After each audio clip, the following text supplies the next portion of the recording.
I'm Dean Walker, and welcome to the Poetry of Predicament podcast, a podcast for people brave enough to face humanity's challenges and problems, and most importantly, our numerous predicaments. The Poetry of Predicament is a podcast meant to inspire us to bring forth grace, beauty, and connection with the web of life in the face of a predicament-laden world. In this, the first of a special series, we talk with Jack Adam Weber about what's possible while facing collapse. In this episode of the Poetry of Predicament podcast, we explore the immense possibilities available to us if we take on practices of reconnection with the web of life as an alternative to anxiety, depression, being stuck at the doomosphere, etc. Welcome, Jack Adam Weber. There we go. All right. This is kind of a special offering of Poetry of Predicament podcast. I'm very excited to be sharing what will become a series of conversations with a buddy of mine, Jack Adam Weber, who, if you've been around for some of the series that Carolyn Baker and I produced in the past couple of years, Jack has joined us for at least one of those. Jack, I remember. Jack, I'm gonna ask you to introduce yourself in just a moment. Just give us the way that you would like to be known, about what you bring to this conversation, and also any part of your history and context that you would like to share with us. But before I turn it over to you, I'd just like to say a little bit about why I consider these conversations special in some way. For quite some time now, this podcast has been at least some amount of overlap with a number of people who do similar YouTube channels or other kinds of podcasts that could be said to be part of the doomosphere, are part of people who have become collapse aware one way or another, whether that's through an unawareness of climate change or other human and earth systems that are clearly now in collapse, or collapse is soon to come to a system near you. And what I notice is that my podcast has really been substantially different than many of the folks I'm thinking of that do these very regular podcasts with confirming evidence of those kinds of collapse, whether it's about species extinction or habitat decimation or items of politics, social justice, environmental justice, and on the list goes. And many of these podcasts are really just a daily or so articulation of the most current news of how things are breaking down. Mm-hmm. So that's fine. I've done plenty of those, and up to a half of my book was setting the context and then also just articulating huge lists of what I call the sober data.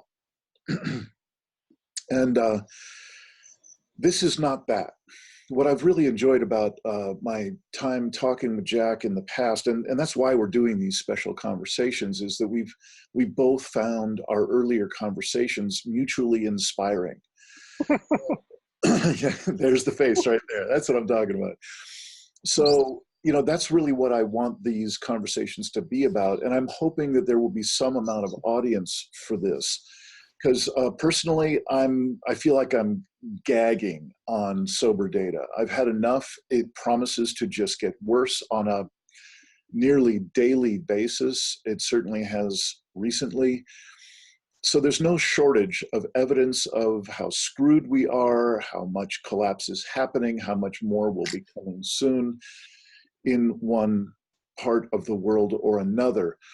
What I really wanted to talk with Jack about and record them and offer them up, because this is really what my body of work is about. And Jack, I'm hoping that when you do come around to introducing yourself, you'll tell us about the most recent book that you're putting together, and how your orientation is to give, just enough of the sober data, and then really your take on how to be empowered together in some significant way as we face these predicaments and these challenges. So we'll get to that. I just want to give the audience just a bit more of my orientation in this, because this is the orientation of my first book, The Impossible Conversation, out in 2017, and the new book that will be coming out later this year with the workbook with it, and then the online on-demand video series that are, I'm in the middle of one right now called Deep Adaptation in Times of Collapse.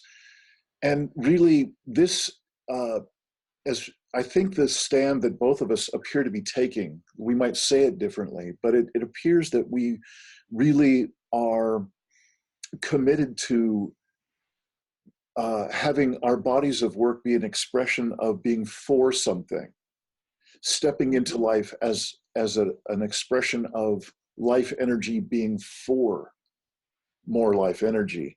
And that's very, very different than being an anti-Trump person or anti-big oil because they have caused all this trouble with climate change, and on the list goes of things we could be against or rebel against or stack up evidence about how desperate the situation is and be against those. Just a little bit more about these conversations that Jack and I have had previously is just by the nature of who we both are and where we both happen to be in our own path of reconnection, it would be my words for it, as you'll hear time and again when we get going.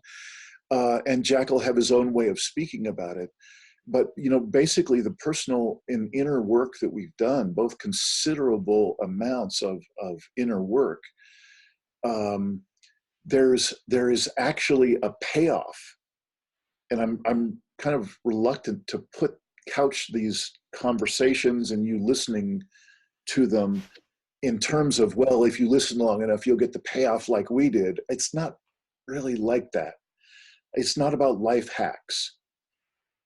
What I really wanted to share was the juice, the energy, the aliveness that comes out of our conversations, I think directly as a result of that inner work. And this is not about saving the world. I'll speak for myself right now. Let's certainly let Jack speak for himself. I'm not here to save the world or save the whales or save anything. This is, for me, a practice of giving of my gifts, giving what I can to life in the name of bringing just a bit more grace and beauty and love, frankly, in the face of the greatest predicament humankind has ever had to face. So what I'm hoping that you will experience is some of the joy, some of the possibility, some of the grace that's available in two people who have been at this work a while, doing the hard work, and really cracking our hearts open together to find what's possible when two people get together with those cracked open hearts and just let it flow. What sort of possibilities show up that wouldn't show up if we'd spent this time stacking evidence about how screwed we are? So, with all that said, Jack, thank you so much for your patience sitting through all that.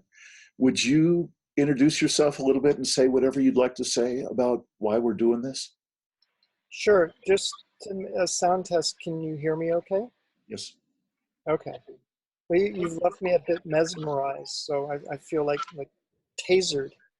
So I have to get myself together. I appreciate what you've said, and you said a lot as usual.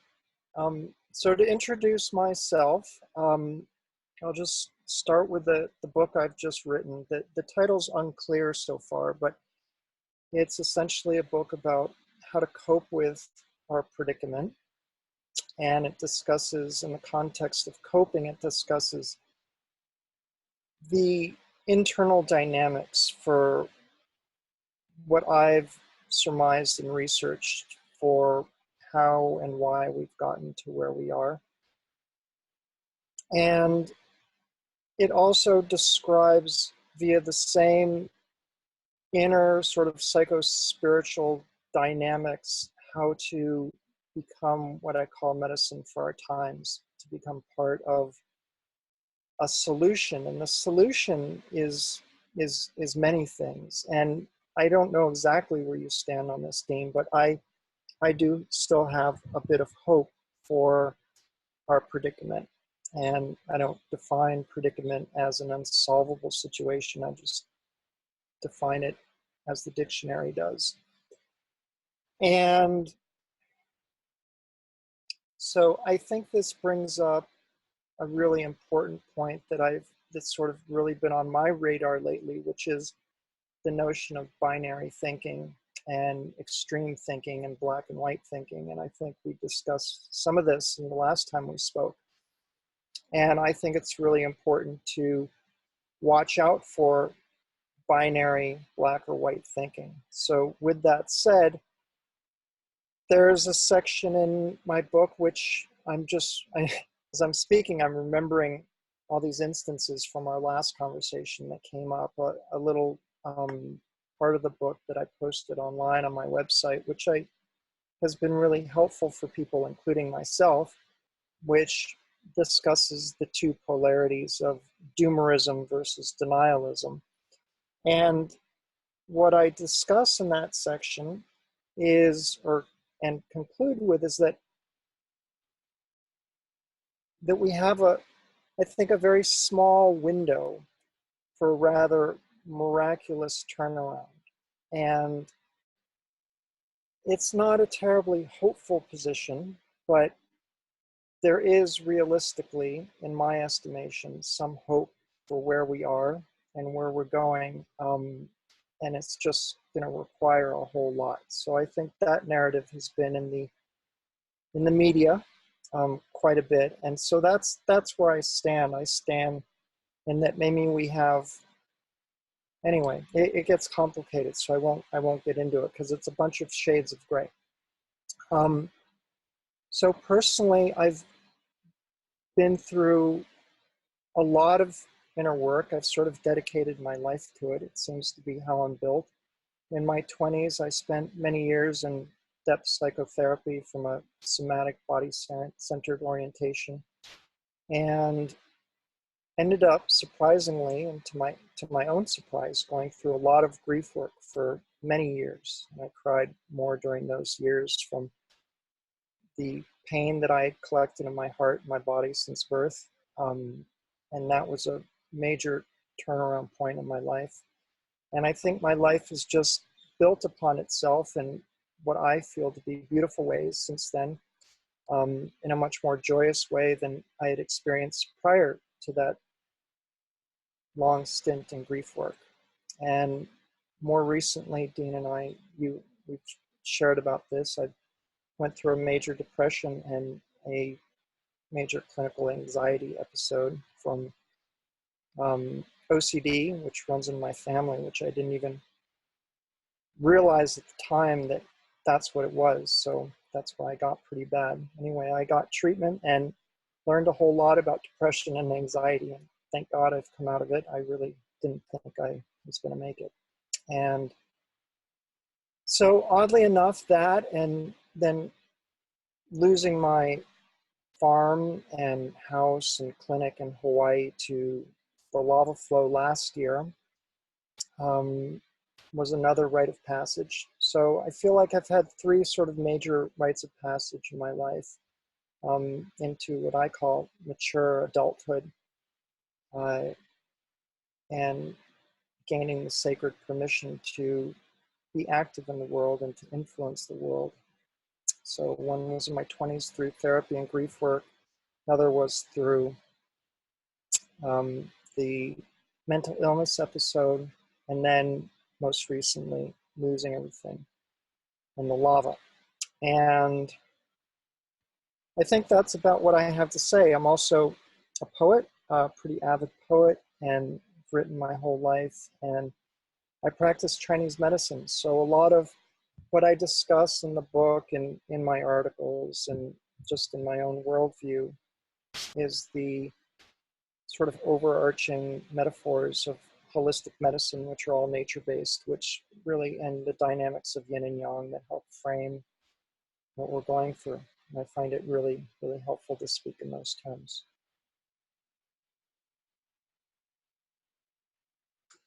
All right. Well, thank you. Sure. Thank you. So I want to say one more thing. I have this little sort of absurd joke that I use with my friends that are climate crisis and collapse awares. I call it practicing for the apocalypse. So I'm sort of doing that right now. It's about 100 degrees here today, and I'm sitting in my van with the doors and windows open and sweating a bit and just practicing tolerating heat. right on. Okay. Chop wood, carry water, brother. Yeah, I'm not chopping a lot of wood today, but carrying some water for sure. Nobody said it wasn't boiling water. Right. That's true. We're already just kind of dipping into the gallows humor, which I think those of you who are watching or listening to this, hope you can get ready for this, because we tend to throw it back and forth a lot, and I also think that we shift gears very, very well, either of us, to appropriate sobriety in the moment and a depth of authentic feeling in any moment as well. So just be prepared for that kind of gear shifting from time to time. Yeah, I think humor and seriousness are both on our list of resilience tools. Yeah, yeah. So, what I'd like to do is just really briefly, start this out. What I'm assuming is that anybody who's choosing to engage with this series, by now, they're going to know either this is going to work for me because they participate well. It works for them to be in a conversational kind of environment, and they'll track with us well, and it'll, perhaps their auditory processor people, I don't know. You'll know by now if this is the right thing for you. And I want to kind of go over some of the basics that you and I really don't talk about much, because we've talked about it briefly, but then we moved on to many other things. And I'd like to start as basic as what got us here and what is here. Yeah.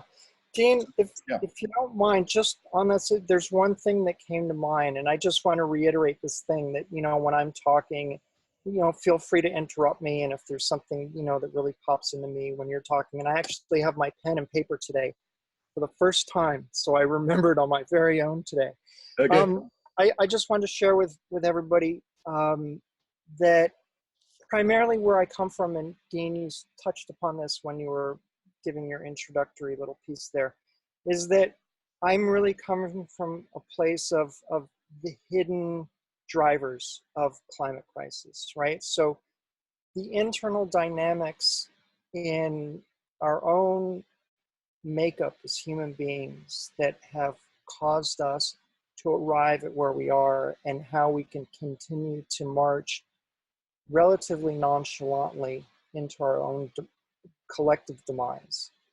So just to share that with any listeners, that's where I dwell, is in the internal domain, but also how that internal domain interfaces with the natural world and interfaces with the social systems that we've created.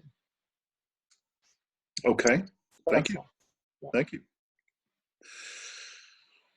So to just move, hopefully at lightning speed here, I don't want to spend a whole lot of time, because I think all of us who are in this collapse aware state. We've got our own version of what got us here and what exactly it is.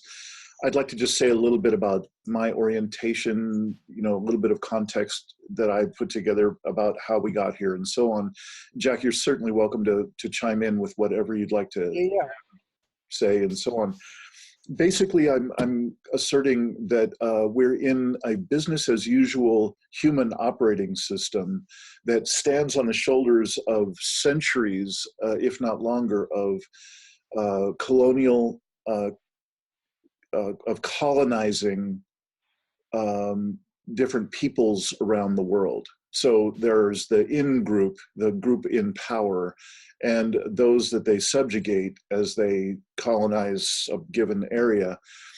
And all of that history that added up, through those kind of chapters of human history, added up to where we found ourselves at the beginning of the 20th century and the USA. And I know that that's really fast, jumping over massive chunks of relevant stuff, but bear with me and let's go. So there are two major pieces that get added to that, basically colonizing. It's also very appropriate to throw in the word whiteness, the powerful influences that created the structures that for instance, the Constitution of the United States got to be papered over this foundation. And the foundation had no intention whatsoever of including women or people of color or indigenous cultures. It was really about white men, and that's what the Constitution was built for. Thank goodness we've included a bit more flexibility in this last century in particular, and it is nowhere near a done deal. So I'm not at all trying to say that we're done now and that everything's cool. It is not. This is collapse also includes all those structures, inequity, and on and on. That business as usual structure was empowered at a level that I don't think any human being could ever have guessed, ever have predicted. That is, first and foremost, was the introduction of fossil fuels. I think the introduction of fossil fuels took every aspect of our world, including the miraculous, the ingenious, the wonders that we all enjoy, the air conditioning, the wonderful foods, the transportation, and on and on. But it also included creating the greatest war machines and the greatest shadow-driven expression of those colonial foundations that we could ever have imagined as well.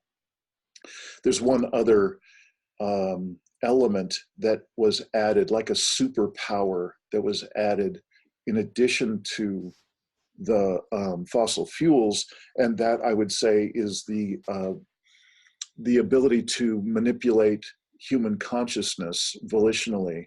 And we have come to call it propaganda or public relations or sales. Those were the ways that Edward Bernays, one of the pioneers in this field in the early 20th century, started to put together this whole field of manipulation of mass consciousness through highly crafted communication methods. And I believe that that's also, the two combine somewhere in the 80s when we got the internet. Already the whole idea of selling things to people and contriving needs, the marketplace was created by Bernays and his crew early in the 20th century. And it is obviously, there's now, it's estimated there are at least 6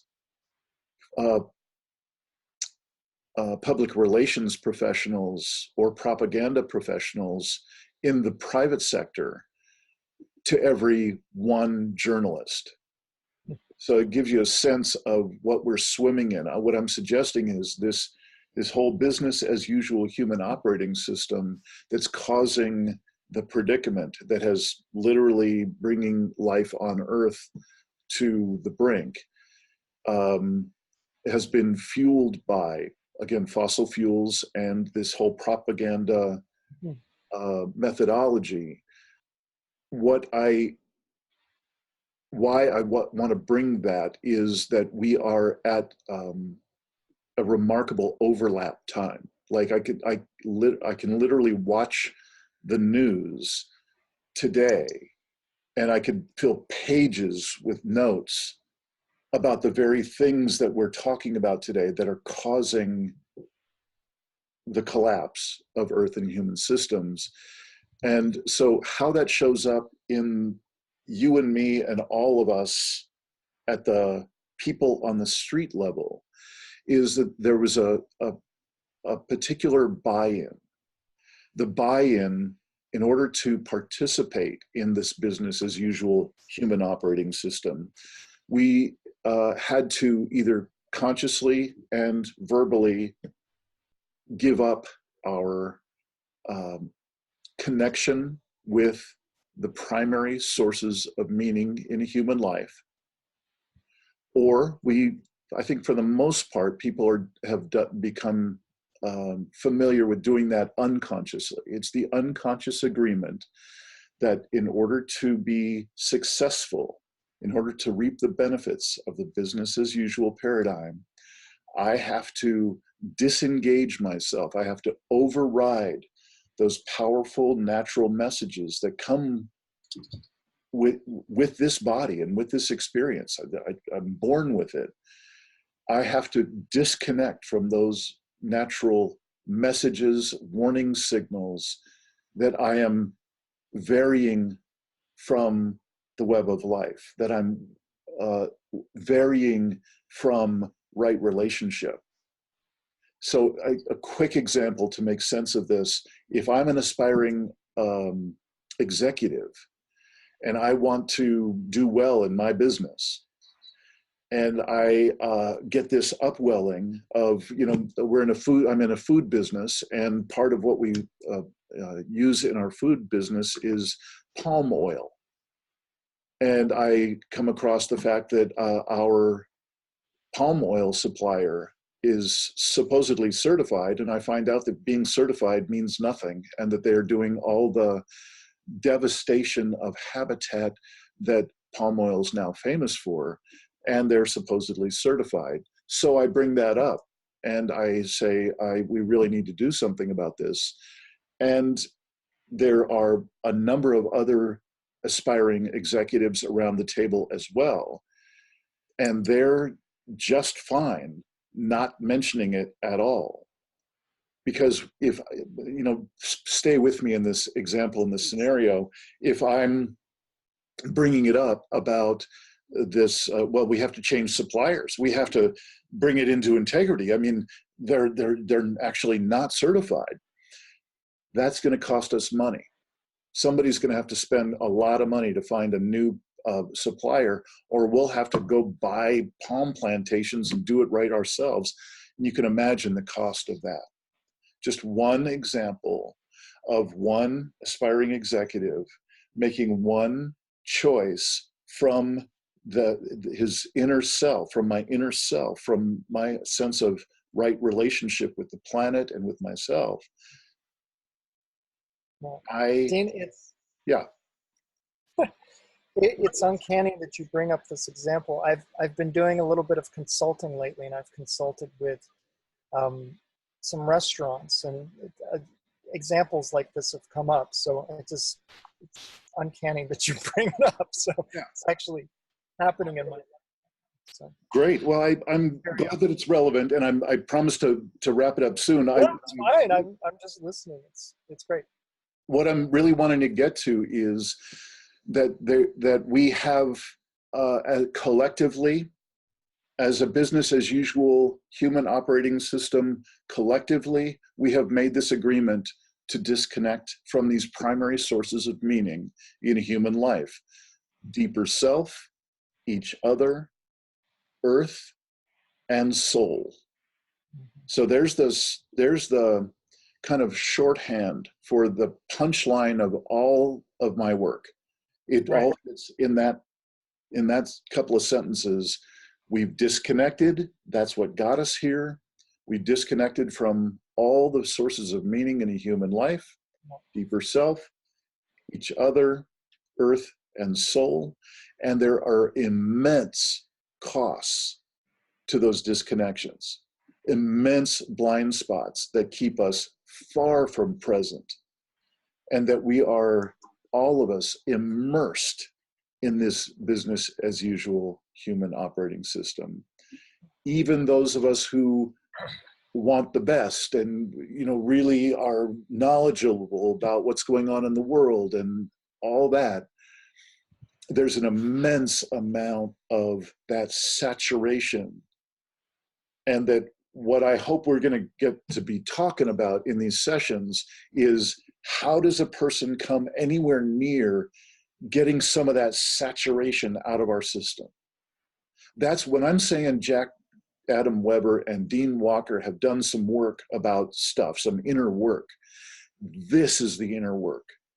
The inner work of desaturating ourselves, of getting just our noses above water. Yeah. Be able to say, oh my God. Yeah. It's a deep physical and psychic cleansing. Yeah. Yeah. And if you will, just pause there. You've said Sure. so much, and I just want to let's just pause and absorb, you know, what you've said.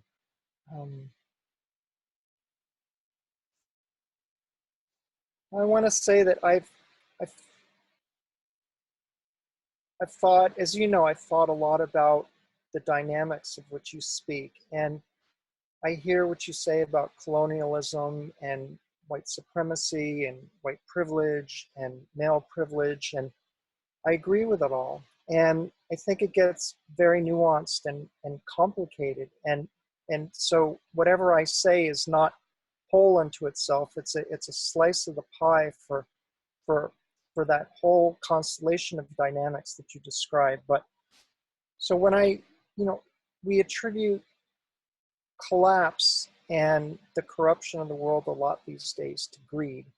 And I I always try to drill down into what's the most foundational driver for what's going on. And so I'm not convinced that greed is one of the primary drivers. I think it's more of a symptom. I I also think, but to not be black and white about that, I think there's an aspect evolutionarily for our brains and our survival and how we've evolved over time that it does try to hoard things for oneself, right? In terms of survival. I mean, we see squirrels do it. Squirrels go and gather acorns and hide them, and dogs get bones and bury them. So just that the more than human natural world sequesters resources for itself. And I think that human beings have taken it to a whole new level, sort of built upon and perverted the sense of normal storage and self-protection into avarice. And I think avarice is the extreme form of selfishness, which can be both helpful and unhelpful.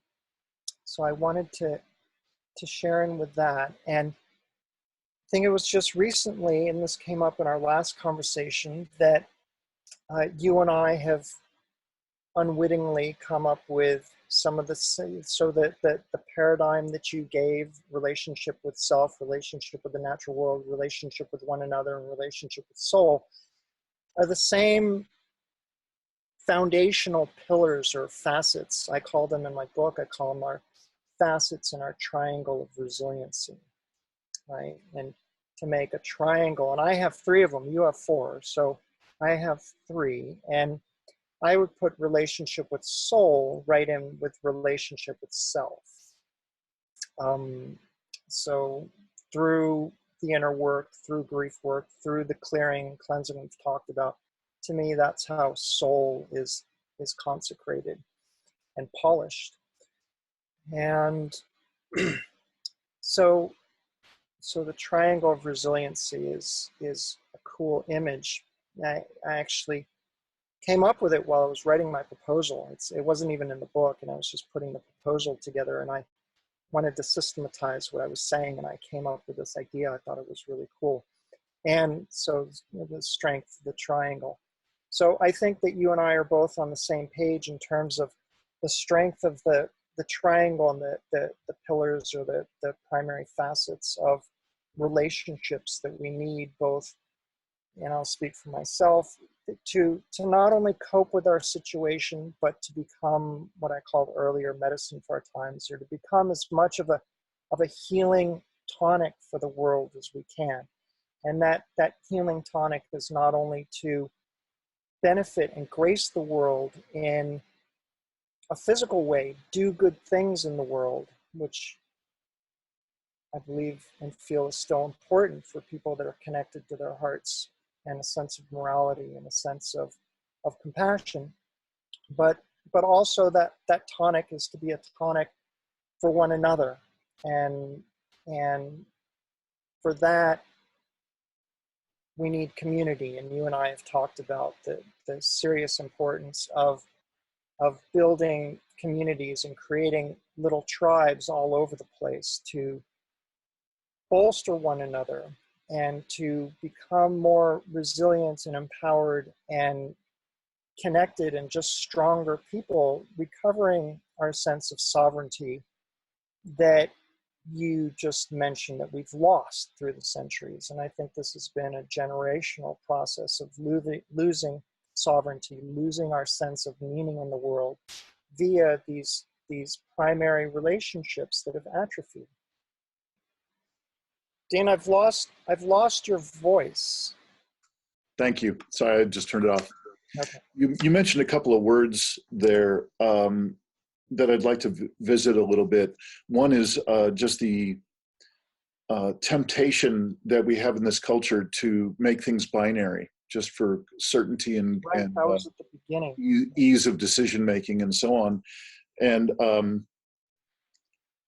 another is resilience. So I'd like to just for a moment talk about that, the binary, the default that we seem to have into binary thinking, and notice that it's fascinating to me to have so many conversations with people who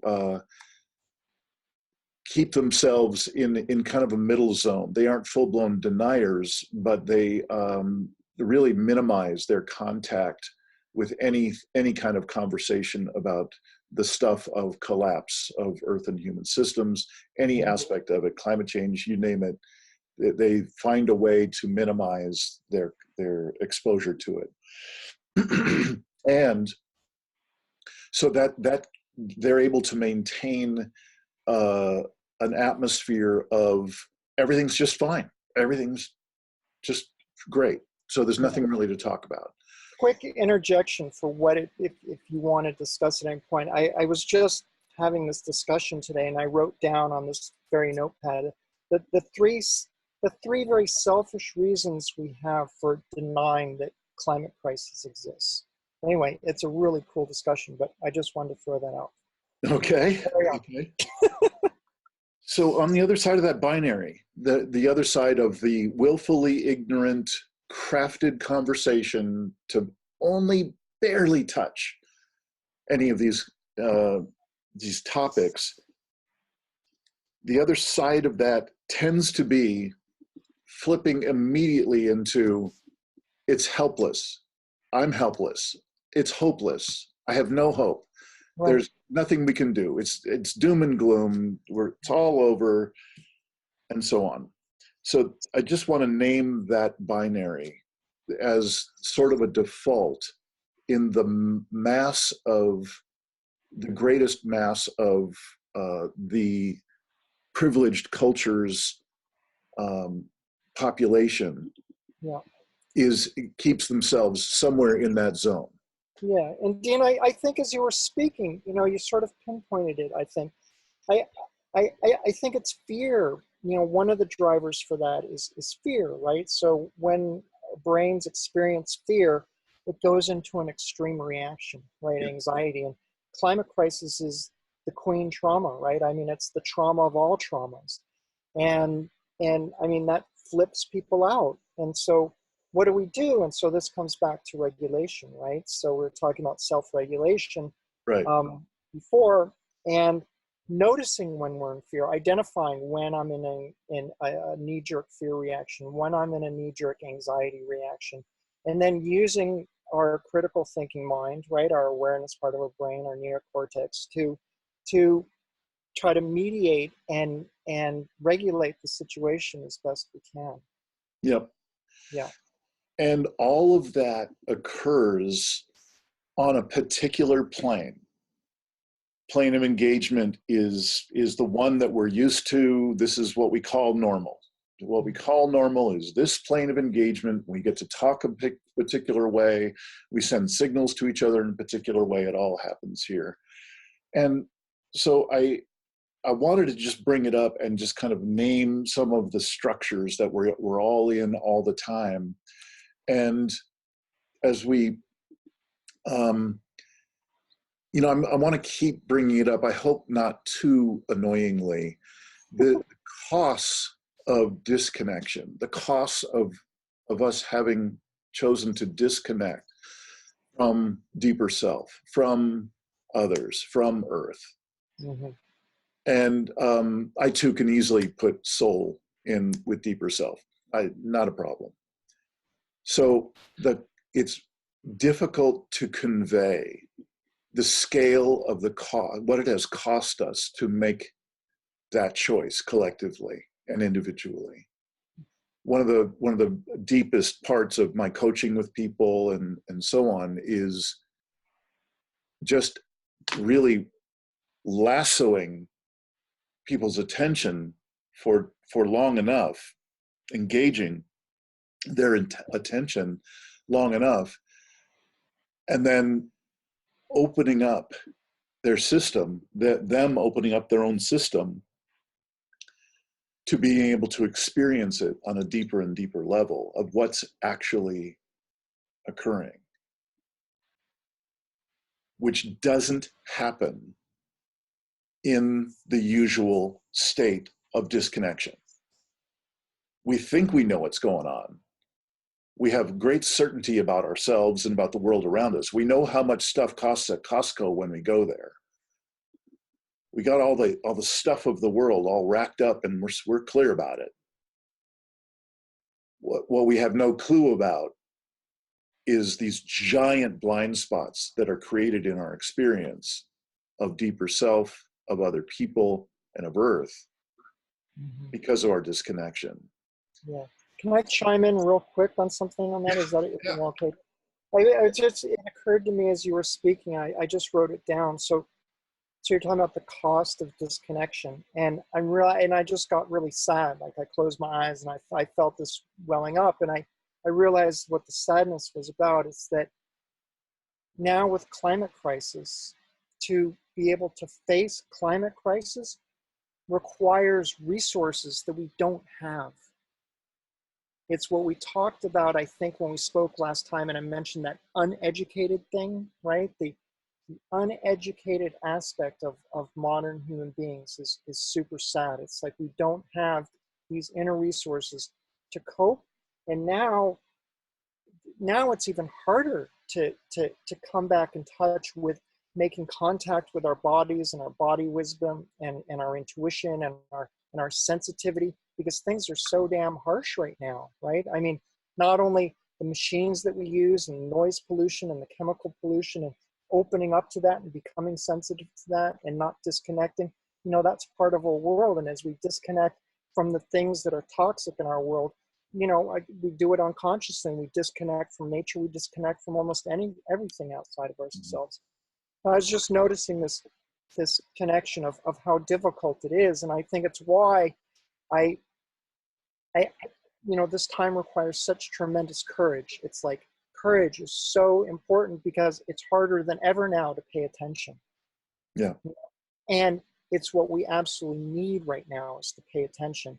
And we need to become sensitive, even though it hurts, and we need to break open. Right. and I, and and, and reconstitute, these inner resources. yeah. I would consider what you just said a great introduction to perhaps our second or third episode of this conversation series. Um, so how we deploy our attention. What exactly is our attention? How do we deploy it? How is it relevant within all the levels of process that we're talking about? So I appreciate you bringing that up. And I just want to get back to, I was laying out about the binary nature of our desire to control the world and see the world in a simple binary way.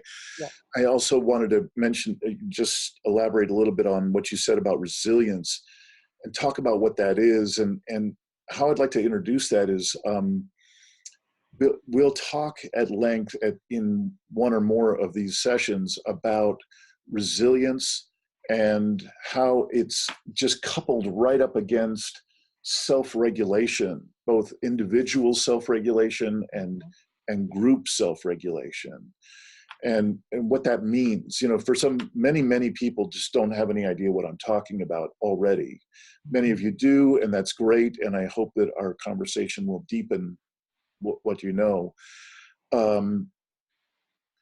So you brought the word resilience, and I want to kind of blend together the word resilience and self-regulation just for a moment. It's not quite an even fit, but they do butt up right or overlap quite a bit. And there's a particular person that I want to bring up who's a remarkable thought leader in terms of creating a possible future for humanity. One of the most engaged and engaging experts I've had the pleasure of hearing, Joe Brewer, who's set up a whole bioregional, creating whole bioregions that have some sort of possibility of truly sustaining human life within that bioregion. It's an extraordinary body of work. Not going to go into it too much now, but I heard a recent interview with him in which he named the two most important pieces that we as concerned people could bring. The part of that inner work that I was just mentioning about, that I say that you and I have done plenty of, is one is really advanced skills in self-regulation, and the other is what he termed psychological flexibility. I'm going to take great poetic license here, and I'm going to interpret what he meant by that, since I heard the interview and have a sense of him, but I don't pretend to know Joe or have figured out his line of thinking. Is that psychological flexibility ends up being the ability to disentangle ourselves from a sense of identity with our personality, or identity with our representation inside the human operating system that we're used to. So those who have some ability to disidentify and to find a center in themselves distinct from their role in this paradigm, that's, I believe, what he's talking about when he says psychological flexibility. So are you referring to like the witnessing aspect of our awareness and sort of a healthy detachment? I'm suggesting that there is a way to orient ourselves in the world that implies a clear and sober inner experience of self that has been distinguished from this saturation with the business as usual paradigm. And it's work. And I'm not saying I'm perfect. I doubt you are. I'm not saying that it's all hopeless unless you're disentangled. I'm Yeah. saying even the slightest amount of teasing apart those tangled elements, the way that this culture is so woven What into. are those tangled elements? I sort of have a vague sense of what you're talking about. I don't need to understand it all, you know, Mhm. but if you want to just maybe go into a little bit more so I understand it, maybe some people listening can understand a bit more. Like which elements are you talking about? Disentangling what? I'm talking about our identification with this paradigm, that we have no center. The average person has no center that is within themselves. They So it goes access back to that sense of meaning you were talking about, right? That exactly. sense of self. Okay. Okay. Exactly. So All right. without that connection in myself to deeper self, to Oh, others, and to earth, all right. then the only way I can find meaning is in this external culture. I see. So you're talking about to cultivate this sense of wholeness, right, for lack of better terms right now, inside of us and with the world, we have to pull back and disentangle ourselves and disentangle our sense and our identification of self with the systems that are defunct and toxic and screwed up. Right. Okay, cool. I think I got it. Yeah.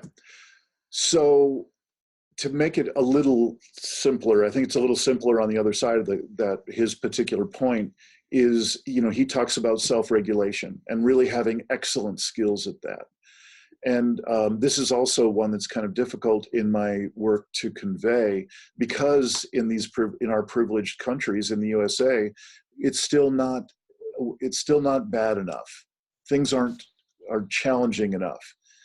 But I'm suggesting that more and more, all of us are going to be experiencing more and more Yeah. large scale stressors. Yeah, and I just want to add that a lot of people have experienced it really And bad. you are a perfect example. I'm absolutely clear. You know, Yep. so So yeah, I think maybe it just hasn't been consistently horrible enough, right? Like a wildfire comes in and destroys your community, or the lava wipes out everything you have, or everything around you gets flooded for as far as the eyes can see. But then things come back somewhat. I mean, in the center of the country here, I mean, they're still struggling with the flooding rains yep. that happened months ago, and things haven't been repaired. And anyway, carry on. Right. Just the last point I would like to loop it back through is, so that was a little mention of the word self-regulation, and we will cover that in depth later, Yeah. is the idea of resilience. And, kind of the customary definition of resilience, the one that we use conversationally, is the idea of being knocked down and then getting back up and Yeah, getting it's on the it's plan. very linear, and it's a bit armored, and it's a bit defensive, and it also invokes the kind of war paradigm. It's like there are lots of words about there are lots of aspects of resilience that I don't like, and I think you don't like, and so I'm going to let you introduce the version of resilience that I think is a lot more helpful for us that we've talked about. Yeah. I think that's where you're going right now.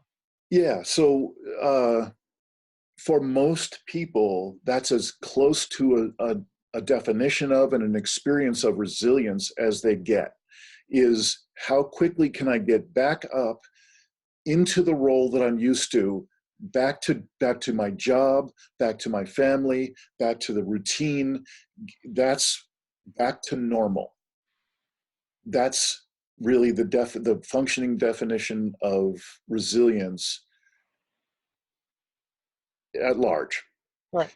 So the other definitions that I've been really dipping into since the very beginning of researching the last book is, I was looking at, so who's doing anything to help people build up an internal toolkit, so to speak, so that they can be more functional when these big stressors come. And it took a lot. There was not, 5 years ago when I was starting this research, there wasn't much. Mm-hmm. And now resilience has actually become quite a well-known topic, as has the whole conversation about trauma that you briefly brought up earlier. We'll touch into each of these later in the series, but the one different definition of resilience that I'd like to bring up today is about transformational resilience. And so, this is a guy named Bob Doppelt who wrote a book with that exact name. Transformational Resilience is the name of his book. I'd recommend it highly. Mm-hmm. I'm going to just put it in my own words. He gives a remarkably clear and bold definition of our times. He comes as close as you and I, almost as close as you and I do to articulating the state of collapse that we're clearly in. And he's basically saying, what if just getting back up after being knocked down and getting back to normal is really not resilience? What if that is a number of notches below actual what's possible in resilience? And he takes his entire book, his entire body of work, is to articulate a whole new possibility for resilience. That basically he's saying, what if instead of just surviving or enduring a large-scale stressor, or as he says so well, a chain, really with no break in between, mm-hmm. stress, event. What if it was possible to not just survive or endure this chain of stressors? What if it was possible to learn, grow, be present, and possibly even thrive in the midst of that chain of stressors? It's actually I've worked for a number of years in the whole field of transformational training. That is a transformational distinction. Right. That if you really let it in, and we could all pause for a second in this first hour of our conversation and just let it in, what he's saying, it's an extraordinary new possibility. He's not at all saying, and we're going to save the planet, and we're going to save our way of being, and we're going to turn everything into solar panels, and everybody can have growth again. He's not saying that at all. Dean, as you speak, I understand you, and I appreciate it. So three terms have come up. The importance of heartbreak. What if resilience means staying down for a time until you rise naturally?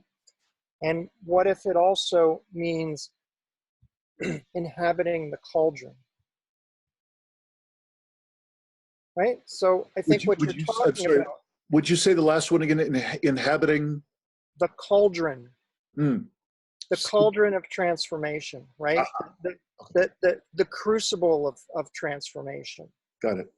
And I think, correct me if I'm wrong, but that's what I hear you referring to. And I think that the resilience, the way you described it at first, right, which sort of invokes all those sort of really linear terminologies that are quite binary and also either or, and are more about external strength rather than internal strength. And I think what you're talking about is the internal power, the courage to go into the fourth term, which is a death and rebirth, right? Which is the resilience of coming back up. It's the natural bit of rebirth. And so this gets into a whole bunch of beautiful stuff that I think we're going to cover some later on. I hope we get to, but that's what's coming up for me as you mentioned this fellow's work who wrote Transformational Resilience.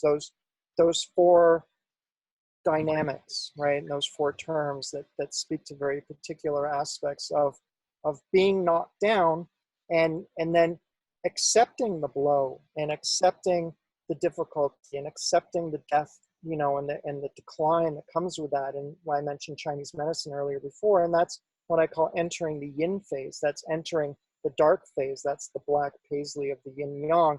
And that goes through its own seasons and its own timing until it comes into rebirth, which is the white side of the paisley, right? Mhm. Yep. Yep. So and that's also what I describe in my book in, you know, numerous times in numerous ways of the tremendous. So when you mentioned thriving, you mentioned coping and you mentioned thriving, and those are salient themes in the book in terms of I lost my thought when I said that.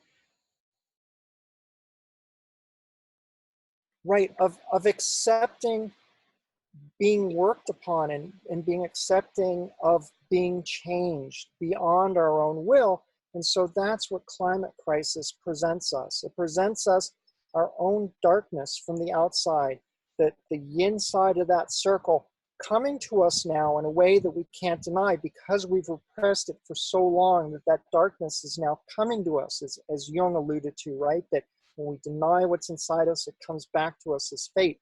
And so that's our challenge now, and that's what I write about, and that's what gets me all pumped up, is how do we accept this tremendous darkness right now when we have a largely uneducated, soulfully uneducated populace and world that's gone drunk and sick on what doesn't truly matter. Mm-hmm.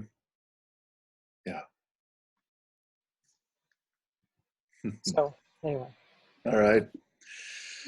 Well, I'm noticing that our time is drawing to a close for this episode, and I consider this I think we've done a decent job of introducing a number of the entry level points that hopefully folks will dive into a little bit in between this one and the next one. Mm-hmm. And I would invite everyone to really start to look at each of these topics, each of these talking points that we're bringing up, and just see how they fit in your reality. You may be a person that already has a substantial spiritual practice and psychospiritual kind of foundation laid. So you may, you know, maybe we could have you in on one of these conversations. It's great, and please let's expand them.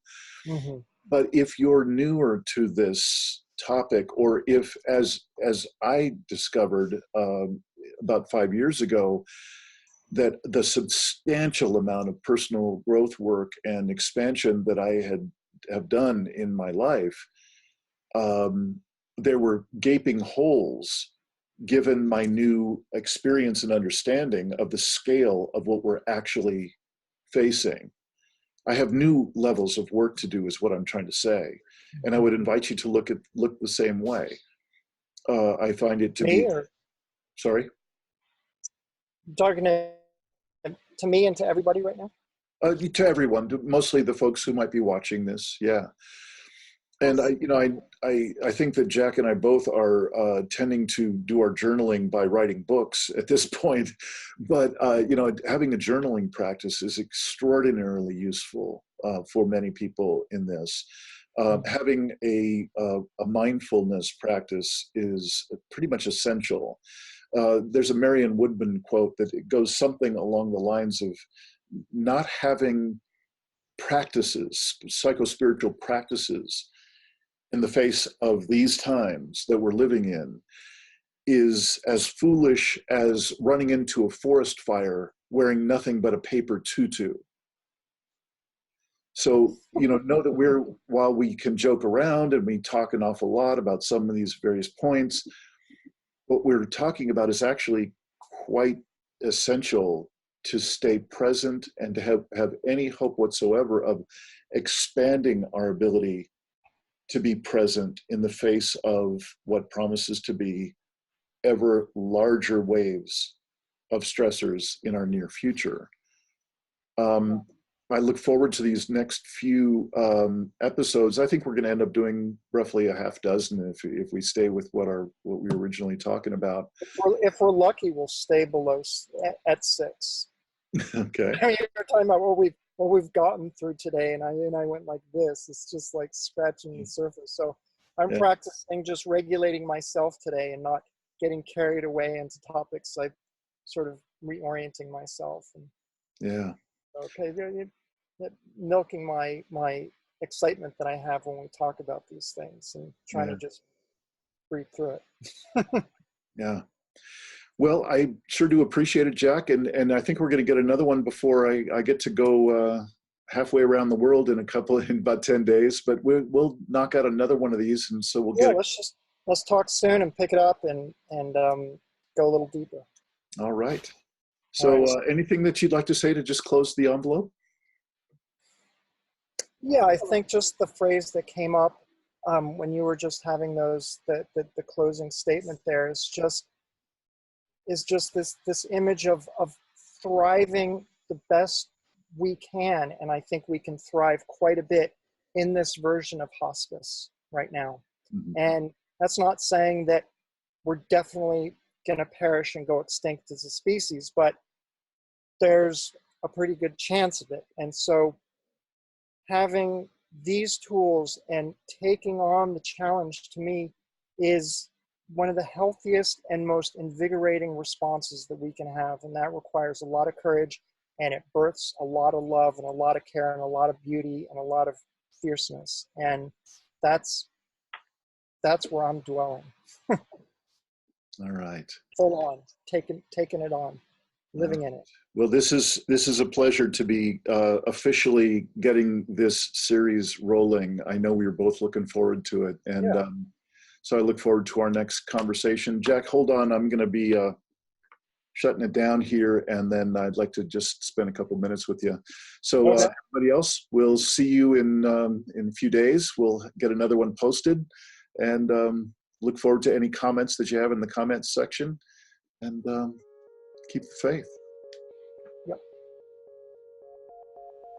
Thanks for watching another episode of the Poetry of Predicament podcast, produced by Dean Walker and the Living Resilience Alliance, www.livingresilience.net. Music today from Michael Hedges, as always, and also Port Blue Into the Sea. You may want to check out our sister podcasts, the New Lifeboat Hour with Carolyn Baker on Podbean and at carolynbaker.net. Also, the Impossible Conversation podcast, another channel on YouTube. Thanks so much for joining us. Join us again later for another episode of the Poetry of Predicament.